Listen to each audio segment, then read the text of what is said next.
दुर्गा फुजानि समावनो गसाइगाव मोनसे दुखुनि खौरां। दिनै साननि समावनो गसाइगावनि लावख्रिगुरि गामिनि फिलिमन बरगयारिनि ओंखाम संग्रा न'आ खामनानै सेवहांगार जायो। ओंखाम संग्रा न'नि अरदाबनिफ्राय हरखाबै अर खामनाय जाथाया जादों होनना खौरां बिजोंनि गेजेरजों फोरमायदों। अर खामनायनि जाहोनाव ओंखाम संग्रा न'जों लोगोसे गुबुन गंसे न'आबो खामनानै सेवहांगार जायो। न'खरनि सोद्रोमाफोरा फोरमायनाय बादिब्ला न' खामनायनि जाहोनाव गोबां सि जोमजों लोगोसे न'खरनि गोबां लाइ लथरफ्राबो गासैबो खामजोबनायनि जाउनाव गासै 5 लाखसो रांनि सम्पत्ति खहा जायो होनना खौरां बिजोङा मिथिहोबावो।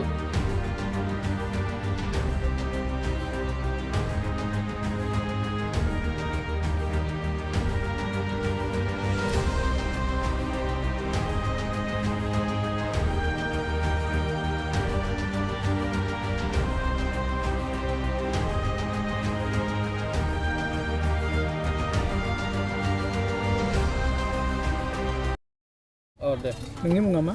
आंनि मुङा जयन्ती, ओमफ्राय गामिया लाख्रिगुरि। मा जादों न'आव?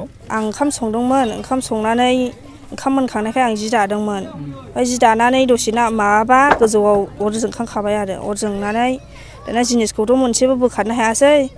बोखारनो फैबा मानसियासो खामथारजानोसैमोन। ओमफ्राय आं जेबो बोखारनो हायासै, रावबो गैयामोन मानसियाबो। ओमफ्राय लुखु मोननो हायासै आरो गासिबो खामजोब्बाय। मारैहाय खामजेना होननानै बुङो?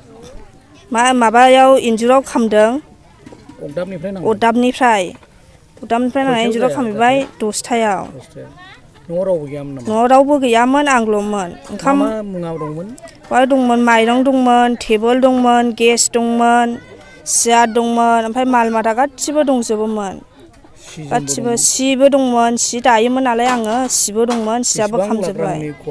सियाबो 40,000सो जागौमोन। बे साफा नस्थ' जाजोब्बाय। आं सि फाननानैसो जायोमोन। आंनि फिसायाबो खामलासो मावो, फिसा सासे दं आंहा फरायनाय, बेखौ फोरोंनांगौमोन, दा सेस जाजोब्बाय। साइकेलाबो खामबाय, गैला जेबो। न'आ गंनैमोन, सिबो खामबाय, न'आबो गंनैबो थांजोब्बाय। गासै 5 लाखनि मबाइलबो थांबाय, गासै 5 लाखनि माल थांबाय, मुवा खामबाय।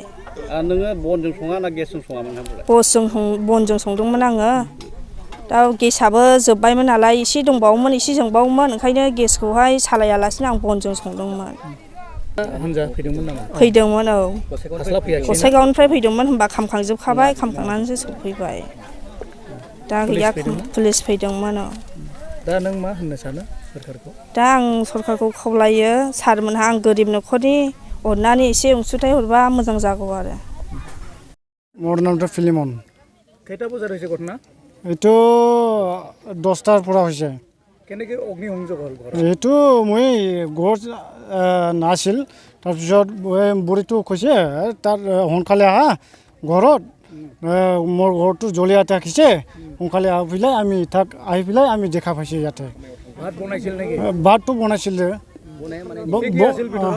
ঠিকে আছিলে ভিতৰত। ভিতৰতো বহুত বস্তু আছিলে। মোৰতো টোটাল 5 লাখ টকা মান ক্ষতি হৈ গৈছে। 2টা ঘৰ জ্বলিছে। 2টা ঘৰ জ্বলিছে।